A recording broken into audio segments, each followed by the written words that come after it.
Hey, what's going on today, YouTube? Sorry, my voice may sound a little bit different today. I am currently sick and I do have a cough drop in my mouth.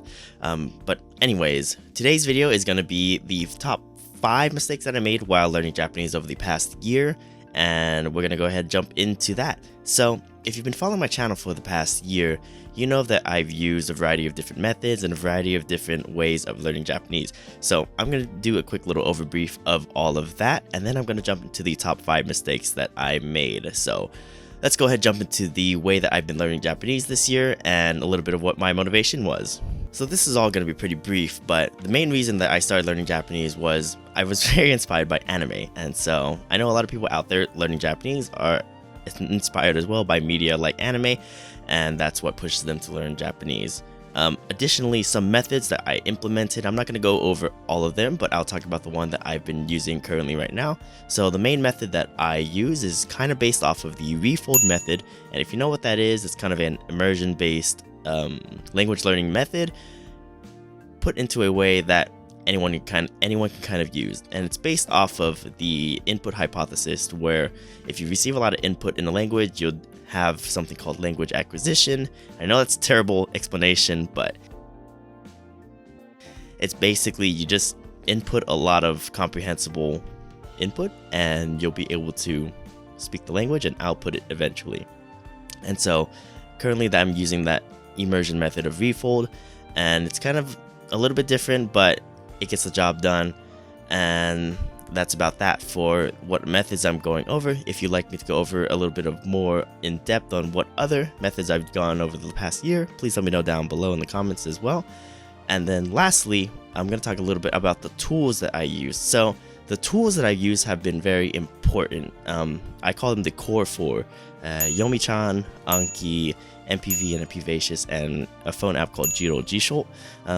I'll talk a little bit about these. So Yomi-chan is basically a browser extension that allows me to read kanji online by just clicking shift. It tells me the hiragana reading and then the meaning of the word. Anki is basically a spaced repetition flashcard system, and it's better than flashcards because it'll show you the flashcard that you're just about to forget. So it helps retain stuff into the long-term memory. The MPV and Pvacious, it allows me to sentence mine very easily from anime and anything that I watch, like YouTube. And then lastly is Jiro Jisho, which is basically MPV and then Yomi-chan kind of just put into one thing, but on a phone app. So those are the core 4 that I use. And with those 3, we're going to go ahead and jump into the 5 mistakes that I made, the 5 biggest mistakes that I think I made over this past year while learning Japanese. Okay, so to start it off with, number 1, consuming content that is too hard for my level. So if you know my channel, you know I've been consuming native level content from the very beginning. And so I'm not saying that it can't be done. I prefer to actually learn from native level content and continue doing so. However, I think it is a very tiresome way of going about it. It's because at times it can just seem very overwhelming and very hard, especially in Japanese. Since there's so much kanji that I don't know, I am constantly having to look up the words and constantly having to stop my immersion just to kind of comprehend the native level content. And so I'm not saying I don't recommend using native level content, but I think you should mix, if you want to learn from native level content, you mix it in with more comprehensible beginner level content as well.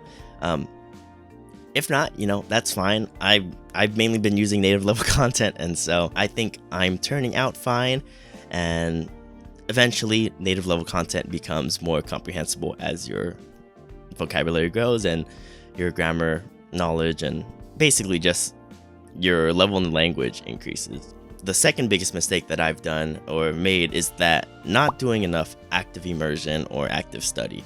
So if you know a little bit about the immersion method of learning, it's basically you just consume a lot of comprehensible input or a lot of input in your target language. And so by consuming a lot of input from your target language, you will slowly acquire the language as long as you can comprehend what is being said. Personally, there's a little bit of a difference between the active learning and the active study, active immersion, and then the passive immersion. So because I've been very busy lately, I've done a lot of passive immersion, and basically what that is you just throw on any Japanese, in my case, any Japanese content and just play it in the background without actively listening to it. And I'm not saying it's a bad thing. Passive immersion is actually really good in my opinion, but you need to mix it in my opinion, with more active immersion in order to increase the amount of progress that you make. And so I just found myself listening to a lot of my immersion content without actively trying to decipher what I had listened to. And so my comprehension of that content that I'm consuming never increases, or increases rather very slowly. Whereas if I had actively consumed it and been a little bit more active in trying to decipher what the things mean in the content, I would have a little bit more efficiency because I would be able to comprehend it a little bit better, thus acquiring more of the content that I'm listening to. So I think I would do much more active immersion in the beginning rather than just doing passive immersion. But if passive immersion is all you can do, or you have the time for, it's perfectly fine to do as well. It's better than nothing, at least.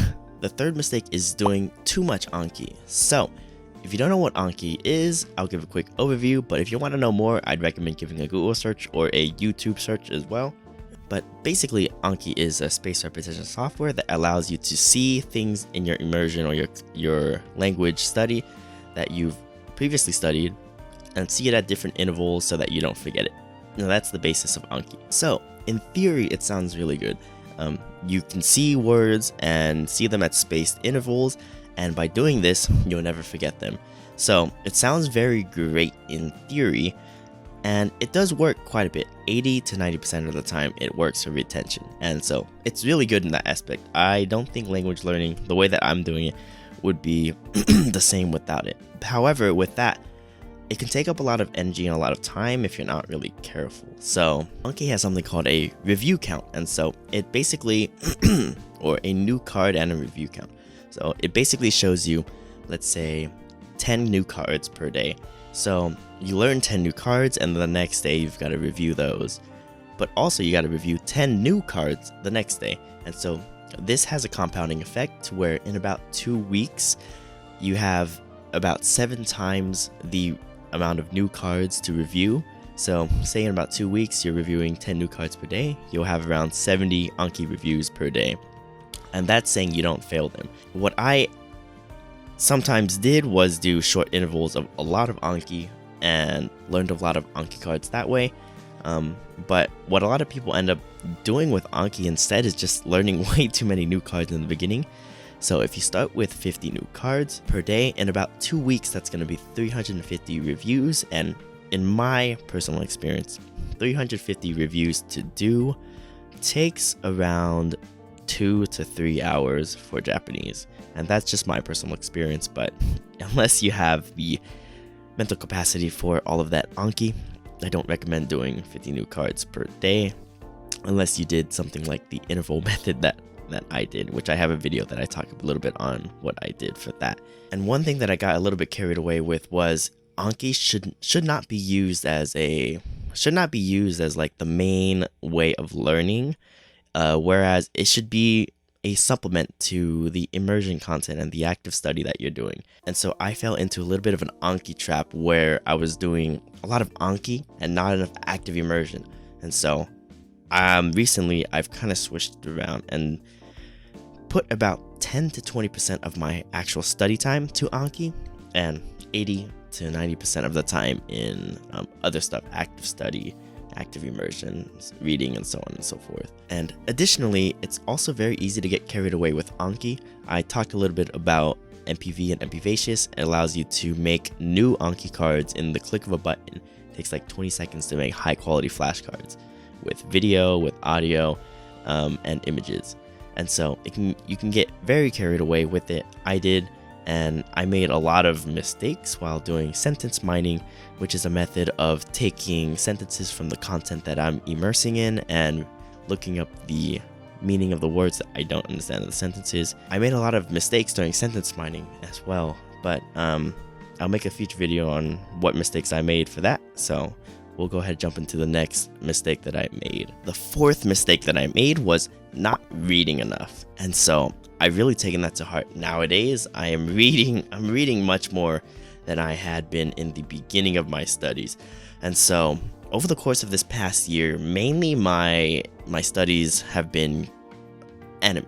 And I'm not saying that Japanese can't be learned with anime. I wholeheartedly believe that you can use anime to learn Japanese.